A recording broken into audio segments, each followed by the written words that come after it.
శ్రీ సాయి సచ్చరిత్రము 37వ అధ్యాయము చావడి ఉత్సవము.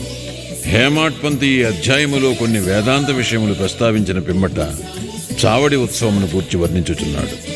తొలి పలుకు: శ్రీ సాయి జీవితము మిగుల పావనమైనది.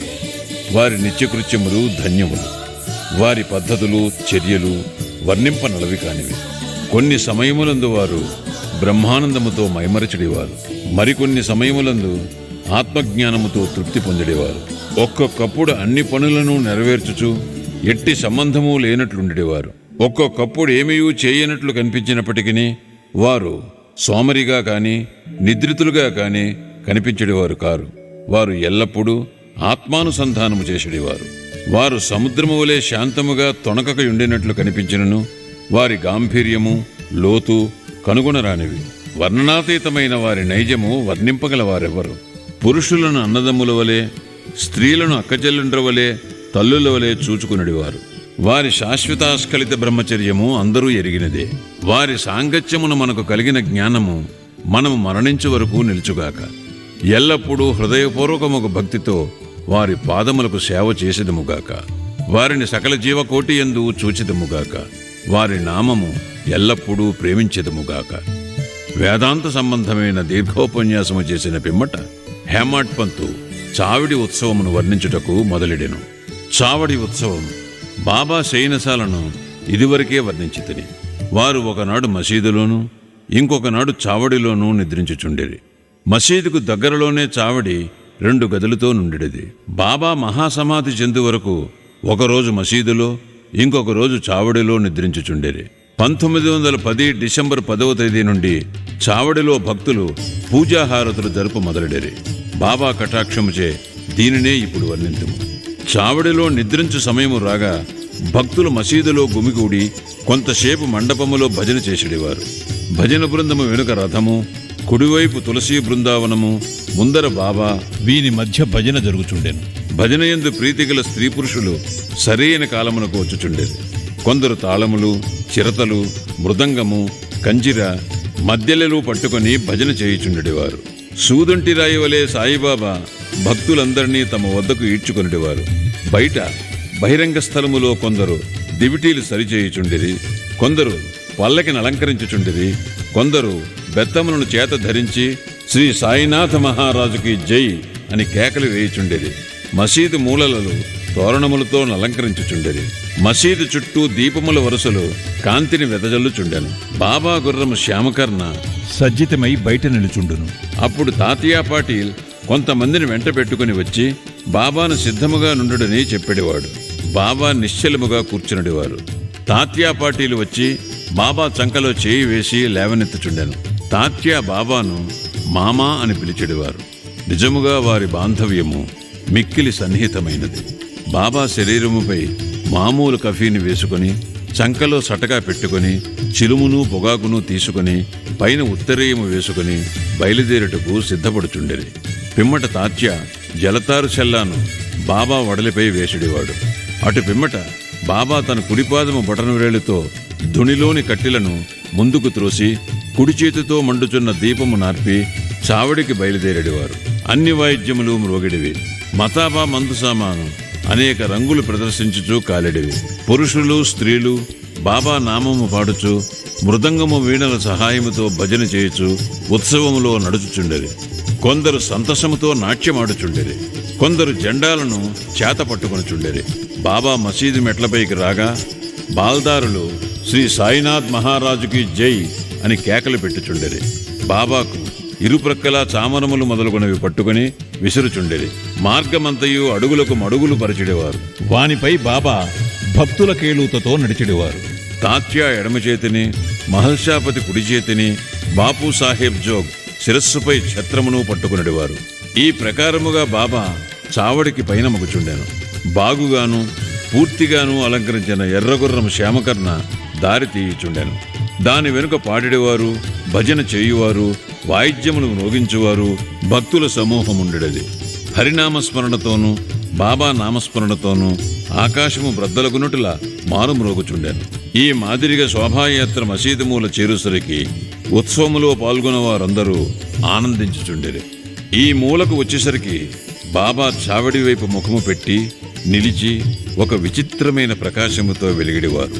వారి ముఖము ఉదయ సంధ్య వలె లేదా బాలభానుని వలె ప్రకాశించుచుండెను. అచట బాబా ఉత్తరము వైపు ముఖము పెట్టి కేంద్రీకరించిన మనస్సుతో నిలిచిడివారు. వారు ఎవరినో పిలుచున్నట్లు కనిపించడిది. సమస్త వాయిద్యములు మ్రోగుచున్నప్పుడు బాబా తన కుడి చేతిని క్రిందకు మీదకు ఆడించెడివారు. అట్టి సమయమున కాకాసాహెబ్ దీక్షిత్ ముందుకు వచ్చి ఒక వెండి పళ్ళెములో పువ్వులు గులాల్ పొడిని తీసుకుని బాబాపై పెక్కుసార్లు చల్లుచుండెను. అట్టి సమయమందు సంగీత వాయిద్యములు వాని శక్తి కొలది ధ్వనించుచుండెను. బాబా ముఖము స్థిరమైన ద్విగుణీకృత ప్రకాశముతోడను సౌందర్యముతోడను వెలుగుచుండెను. అందరూ ఈ ప్రకాశమును మనసారా గ్రోలుచుండెరి. ఆ దృశ్యమును ఆ శోభను వర్ణించుటకు మాటలు చాలవు. ఒక్కొక్కప్పుడు ఆనందమును భరించలేక మహల్సాపతి దేవత ఆవేశించిన వాని వలె నృత్యము చేయువాడు. కాని బాబా యొక్క ధ్యానము ఏమాత్రమూ చెదరకయుండెడిది. చేతిలో లాంతరు పట్టుకుని తాత్యాపాటీలు బాబాకు ఎడమ ప్రక్క నడుచుచుండెను. భక్త మహల్సాపతి కుడివైపు నడుచుచు బాబా శల్లా ఎంచును పట్టుకునేవాడు. ఈ ఉత్సవము ఎంతో రమణీయముగా ఉండేది. వారి భక్తి చెప్పనలవే కానిది. ఈ పల్లకి ఉత్సవమును చూచుటకు పురుషులు, స్త్రీలు, ధనికులు, పేదవారు గుమికూడుచుండేది. బాబా నెమ్మదిగా నడుచుచుండెను. భక్తి ప్రేమలతో భక్తమండలి బాబాకి ఇరుప్రక్కలా నడుచుచుండెడివారు. వాతావరణమంతయు ఆనందపూర్ణమై ఉండగా శోభాయాత్ర చావిడి చేరుచుండెను. ఆ దృశ్యము ఆ కాలము గడిచిపోయినది. ప్రస్తుతము కాని ఇక ముందు కాని ఆ దృశ్యమును కనలేము.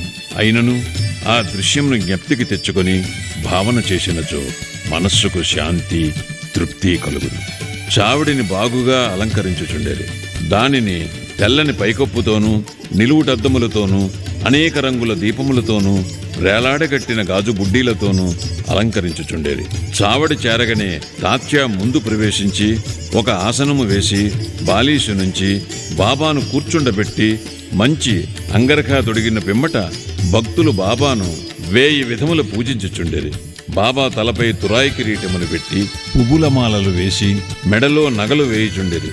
ముఖమునకు కస్తూరి నామమును మధ్యను బొట్టును పెట్టి మనస్ఫూర్తిగా బాబా వైపు హృదయానందకరముగా చూచెడివారు. తలపై కిరీటము అప్పుడప్పుడు తీయిచుండెడివారు. లేనిచో బాబా దానిని విసర్వైచునని వారి భయము. బాబా భక్తుల అంతరంగమును గ్రహించి వారి కోరికలకు లొంగి ఉండేవారు. వారు చేయడానికి అభ్యంతరము పెట్టువారు కారు. ఈ అలంకారముతో బాబా మిక్కిలి సుందరముగా కనిపించుచుండే. నానాసాహెబ్ నిమోనుకర్ గిర్రును తిరుగు కుచ్చుల ఛత్రమును పట్టుకునిచుండెను. బాపు సాహెబ్ జోగ్ ఒక వెండి పళ్ళెములో బాబా పాదములు కడిగి అర్ఘ్యపాద్యములు అర్పించి చేతులకు గంధము పూసి తాంబూలమునిచ్చుచుండెను. బాబా గద్దెపై కూర్చుని ఉండగా తాత్యా మొదలగు భక్తులు వారి పాదములకు నమస్కరించుచుండేది. బాలీసుపై ఆనుకొని బాబా కూర్చుని ఉండగా భక్తులు ఇరువైపులా చామరములతోనూ విసనకర్రలతోనూ విసురుచుండేది. అప్పుడు శ్యామ చిలుమును తయారు చేసి తాత్యాకు ఇవ్వగా అతడొక పీల్పు పీల్చి బాబాకిచ్చుచుండెను. బాబా పీల్చిన పిమ్మట భక్త మహల్సాకు ఇచ్చుడువారు. తదుపరి ఇతరులకు లభించుచుండెను. జడమగు చిలుము ధన్యమైనది. మొట్టమొదట అది అనేక తప పరీక్షలకు ఆగవలసి వచ్చాను. కుమ్మరులు దానిని ద్రొక్కుట, ఎండలో ఆరబెట్టుట, నిప్పులో కాల్చుట వంటివి సహించి తుదకు అది బాబా ముద్దుకు హస్తస్పర్శకు నోచుకున్నది. ఆ ఉత్సవము పూర్తి అయిన పిమ్మట భక్తులు పూలదండలను బాబా మెడలో వేసిడేవారు. వాసన చూచుటకు పువ్వుల గుత్తులను చేతికిచ్చేవారు. బాబా నిర్వ్యామోహము, అభిమాన రాహిత్యములకు అవతారము అగుట చేత ఆ అలంకరణములను గాని మర్యాదలను గాని లెక్కపెట్టువారు కారు. భక్తులందు అనురాగముచే వారి సంతుష్టి కొరకు వారి ఇష్టానుసారము చేయుటకు ఒప్పుకొనుచుండేది. ఆఖరుకు బాపు సాహెబ్ జోగ్ సర్వలాంఛనములతో హారతినిచ్చువాడు. హారతి సమయమున భాజా భజంత్రి మేళతాళములు స్వేచ్ఛగా వాయించువారు. హారతి ముగిసిన పిమ్మట భక్తుల ఆశీర్వాదమును పొంది బాబాకు నమస్కరించి ఒకరి తర్వాతనొకరు తమ తమ ఎండ్లకు పోవుచుండెరి.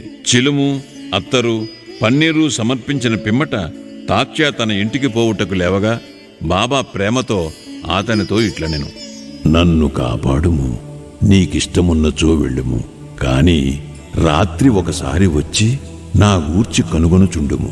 అట్లనే చేయుదననుచు తాత్యా చావిడి విడిచి గృహమునకు పోవుచుండెను. బాబా తన పరుపును తానే అమర్చుకునివారు. 50-60 దుప్పట్లను ఒకదానిపై ఇంకొకటి వేసి దానిపై నిద్రించువారు. మనము కూడా ఇప్పుడు విశ్రమించదము. ఈ అధ్యాయమును ముగించకముందు భక్తులకొక మనవి. ప్రతిరోజు రాత్రి నిద్రించుటకు ముందు సాయిబాబాను వారి చావడి ఉత్సవమును జ్ఞప్తికి తెచ్చుకొనవలెను. శ్రీ సాయినాథాయ నమః. 37వ అధ్యాయము సంపూర్ణము. సద్గురు శ్రీ సాయినాథార్పణమస్తు. శుభం భవతు. 5వ రోజు పారాయణము సమాప్తము.